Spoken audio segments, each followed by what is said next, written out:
Continuons la série avec les enfants de Jacob. Léa eut des enfants. Dans Genèse 29, 31 à 35.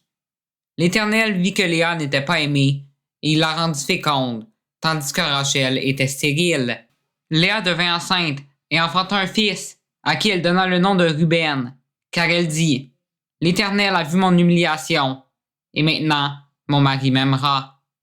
Elle devint encore enceinte et enfanta un fils, et elle dit: L'Éternel a entendu que je n'étais pas aimée, et il m'a aussi accordé celui-ci. Et elle lui donna le nom de Siméon. Elle devint encore enceinte et enfanta un fils, et elle dit: Pour cette fois, mon mari s'attachera à moi, car je lui ai enfanté 3 fils. C'est pourquoi on lui donna le nom de Lévi. Elle devint encore enceinte et enfanta un fils, et elle dit: Cette fois, je louerai l'Éternel. C'est pourquoi elle lui donna le nom de Juda. Et elle cessa d'enfanter. Rachel donna ensuite à Jacob sa servante pour femme, pour qu'elle ait des enfants. Dans Genèse 30, 1 à 24. Lorsque Rachel vit qu'elle ne donnait point d'enfants à Jacob, elle porta envie à sa sœur, et elle dit à Jacob: Donne-moi des enfants, ou je meurs. La colère de Jacob s'enflamma contre Rachel, et il dit: Suis-je à la place de Dieu qui t'empêche d'être féconde? Elle dit: Voici ma servante Bila, va vers elle, qu'elle enfante sur mes genoux, et que par elle j'ai aussi des fils. Et elle lui donna pour femme Bila, sa servante, et Jacob alla vers elle. Bila devint enceinte et enfanta un fils à Jacob. Rachel dit: Dieu m'a rendu justice, il a entendu ma voix et il m'a donné un fils. C'est pourquoi elle l'appela du nom de Dan. Bila, servante de Rachel, devint encore enceinte et enfanta un second fils à Jacob. Rachel dit: J'ai lutté divinement contre ma sœur et j'ai vaincu, et elle l'appela du nom de Nephtali. Léa, voyant qu'elle avait arrêté d'enfanter, prit Zilpa, sa servante, et la donna pour femme à Jacob. Zilpa, servante de Léa, enfanta un fils à Jacob. Léa dit: Quel bonheur!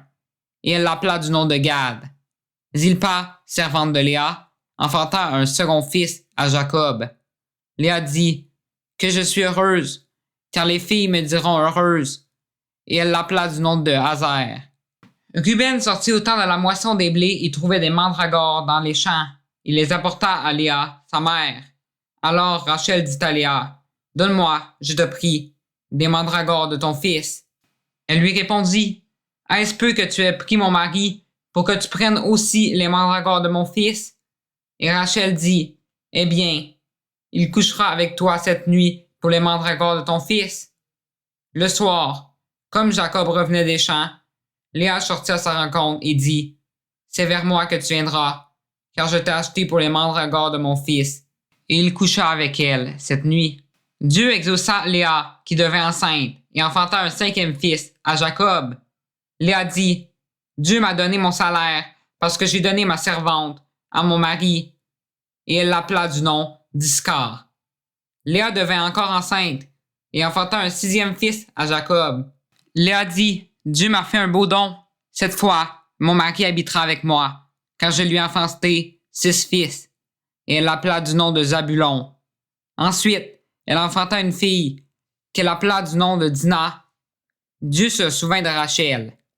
Il l'exauça, et il la rendit féconde. Elle devint enceinte, et enfanta un fils, et elle dit: Dieu a enlevé mon opprobre. Et elle lui donna le nom de Joseph, en disant: Que l'Éternel m'ajoute un autre fils. Rachel finit par avoir un fils, Joseph. La prochaine vidéo sera sur le départ de Jacob vers Canaan